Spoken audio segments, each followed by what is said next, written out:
découvrir cette scène SOS Ouvrier, laissez-moi me présenter. Je me nomme Diallo Bouakassi, je supervise plusieurs chantiers, je construis et je suis formateur aussi sur plusieurs logiciels.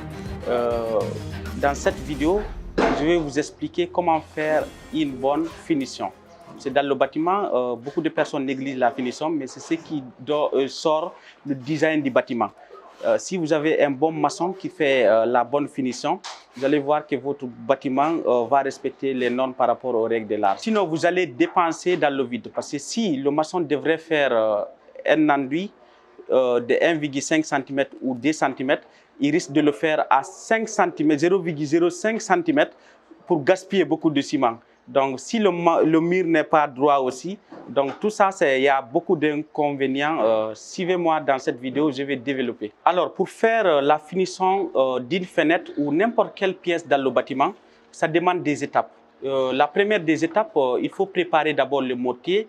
Le mortier, c'est juste le ciment, le sable, le tout gassé à l'eau. C'est-à-dire c'est un mélange. Le mortier, c'est un mélange. C'est ce qu'on utilise pour faire la finition. Maintenant, pour faire la finition, il y a d'autres aussi maçons qui utilisent le plâtre.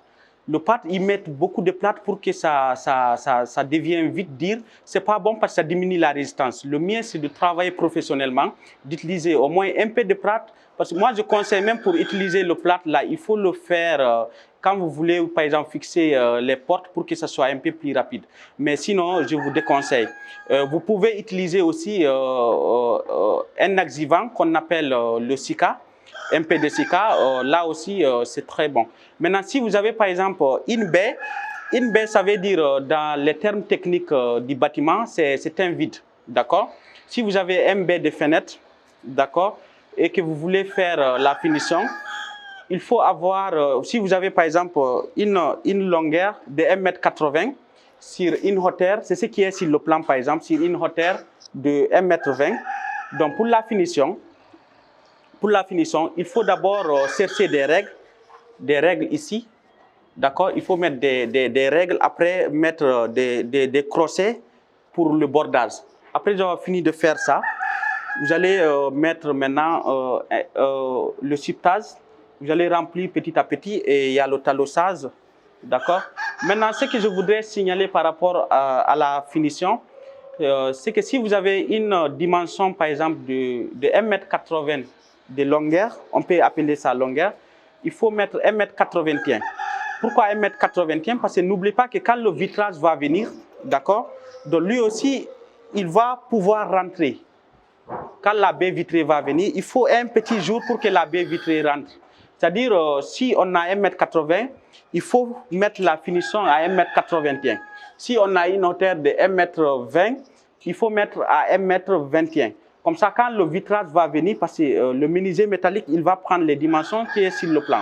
Ça va rentrer et bien ajuster. Et ce que je voudrais signaler par rapport à la pente, parce que les gens ne le font pas généralement, mais il faut créer une légère pente ici.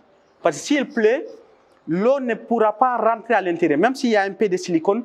Mais s'il y a une légère pente ici, par exemple, ici j'ai 1,20 m, 1,21 m, là je reste à 1,22 m. Ça ne fait rien. C'est-à-dire la pente est déversée ici au moins de 1%. Comme ça, s'il pleut, l'eau ne va pas rester ici. Parce que si l'eau reste ici, ça risque de tasser la peinture et créer des petites fissures. Même si les fissures ne sont pas internes. Donc c'est ce qui fait, c'est très important. Même au niveau de l'acrotère, au niveau de la terrasse, il faut déverser, par exemple, si c'est la terrasse ici, il faut déverser la pente vers l'intérieur. Pourquoi?